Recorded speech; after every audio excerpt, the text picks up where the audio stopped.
নমস্কার জানাই অন্নদাতা কৃষক এবং ব্যবসায়ীদের। আলু নিয়ে আলোচনার জন্য আজ পশ্চিমবঙ্গ প্রগতিশীল আলু ব্যবসায়ী সমিতি এবং ওয়েস্ট বেঙ্গল কোল্ড স্টোরেজ অ্যাসোসিয়েশনের সঙ্গে বৈঠকে বসেন পশ্চিমবঙ্গ সরকারের কৃষি বিপণন মন্ত্রী দিলীপ ঘোষ। আজ বিকাল 4টায় কলকাতার খাদ্য ভবনে এই গুরুত্বপূর্ণ বৈঠকটি আয়োজিত হয়। আলু ব্যবসায়ী ও স্টোর মালিকদের পাশাপাশি কলকাতার বিভিন্ন বাজারের উচ্চপদস্থ কর্মকর্তারাও উপস্থিত ছিলেন এই বৈঠকে। আজকের এই বৈঠকের বিষয়ে বিস্তারিত তথ্য দিতে এই মুহূর্তে সরাসরি কলকাতা থেকে আমার সাথে রয়েছেন ওয়েস্ট বেঙ্গল কোল্ড স্টোরেজ অ্যাসোসিয়েশনের সভাপতি শুভজিৎ সাহা। বৈঠকের আলোচ্য বিষয় সরকারের সিদ্ধান্ত ও আলু নিয়ে কি বলছেন শুভজিৎ সাহা, এক্সক্লুসিভলি শুনে নিন। ভিডিওটি ঝড়ের গতিতে শেয়ার করে প্রত্যেকটি আলু উৎপাদনকারী কৃষক এবং ব্যবসায়ীদের কাছে পৌঁছে দিন। চ্যানেলে নতুন হলে চ্যানেলটি সাবস্ক্রাইব করুন ও ফেসবুক পেজটি ফলো করে নিন। শুভজিৎ বাবু নমস্কার। নমস্কার। এই যে সরকার পক্ষের সাথে আজকে আপনারা এবং প্রগতিশীল আলু ব্যবসায়ী সমিতিতে মিটিং করলেন, এই মিটিংটাতে কি কি বিষয় নিয়ে আলাপ আলোচনা হলো? দেখুন, এখানে মূলত যে আজকের যে মিটিং ছিল তাতে মার্কেটের কি পজিশন আছে, রিটেল মার্কেট, হোলসেল মার্কেট, সেটা নিয়ে আলোচনা এবং আমাদের আলু স্টক কি আছে, এবছর কতটা কি পরিমাণ আলু স্টক এখনো পর্যন্ত দেওয়া হয়েছে, তাতে মার্কেট ট্রেন্ড এত খারাপ, সেখানে স্টকের পজিশনটা দেখে ওনারা কিছু ভাবনা চিন্তা করছেন এই ব্যাপারে আলোচনা। কিন্তু সেই ব্যাপারে এখনো পুরোপুরি কোনো পদক্ষেপ কংক্রিট কিছু হয়নি, সবই আলোচনার স্তরে আছে।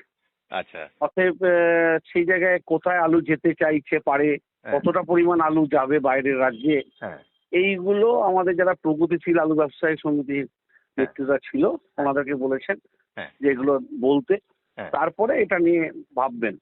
আচ্ছা, ঠিক আছে না? তো অতএব এখন এর বাইরে আর কিছু আলোচনা সেরকম হয়নি বা কোনো কংক্রিট কোনো সিদ্ধান্তে আসা যায়নি। মানে ধরুন আপনাদের তরফে, মানে ব্যবসায়ী, আপনারাও তো ধরুন ব্যবসায়ী, এক প্রকার ব্যবসায়ী, তো ওভারঅল আপনাদের সবার তরফে কি আর্জি জানানো হলো যে আলু নিয়ে সরকার এটা করলে ভালো হবে? দেখুন, আমরা সরকারকে জিনিসটা বোঝাতে চেয়েছি যে আলু একটা বেশ কিছু পরিমাণ অতিরিক্ত আছে, প্রায় 10 লাখ 12 লাখ আলু কিন্তু এক্সেস হচ্ছে ডিসেম্বরের পর। ডিসেম্বরের পর কিন্তু এই আলুটা থেকে যাবে। অতএব এই আলুটা এখন থেকে যদি বহির্রাজ্যে যা যাচ্ছে এটাকে আরো অনেক পরিমাণ বেশি পাঠাতে হবে। সেই বেশি পাঠাতে গেলে ট্রান্সপোর্ট সাবসিডি একটা বড় জিনিস, এটা পাঠাতে করলে তবেই আলুগুলো রিলিজ হবে, না হলে ডিসেম্বরের পর মার্কেট কি হবে বা খুব একটা খারাপ জায়গা হতে পারে বলে আমাদের অনুমান। এবং সবচেয়ে বড় কথা, স্টকটা আমরা দেখতে পাচ্ছি মানে 10 লাখ থেকে 12 লাখ মেট্রিক টন আলু এন্ড অফ ডিসেম্বর কিন্তু স্টক থাকবে। এইটা ওনাদের কাছে তুলে ধরেছি, ওনাদের কাছে সেই ডাটা আছে। তো সেই ব্যাপারটা বলে ওনাদেরকে আমরা দৃষ্টি আকর্ষণ করেছি, আলু একটু বেশি আছে। ওই মিটিং এ কে কে উপস্থিত ছিলেন, মানে সরকারের তরফে কে কে ছিলেন?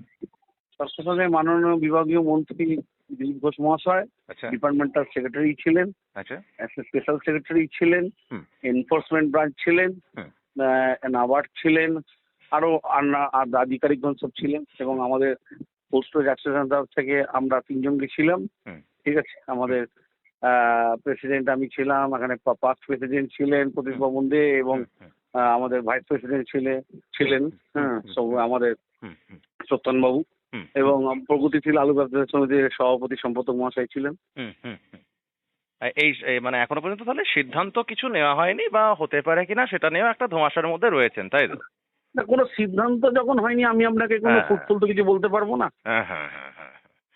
বেশ, আমরা প্রথম সরকারে নতুন সরকার আসার পর প্রথম যে খাদ্য ভবনে একটা মিটিং হয়েছিল, আমি গেছিলাম, যে জায়গায় আপনি গেছিলেন, সেদিনও আলোচনা হয়েছিল, আজও এইরকমই আলোচনা হয়েছে, এইটুকু বলতে পারি। সেদিন যে জায়গায় ছিল আজও সেই জায়গায় আছি। বেশ বেশ বেশ, thank you sir, thank you ছোট্ট করে ধন্যবাদ। জানকারি।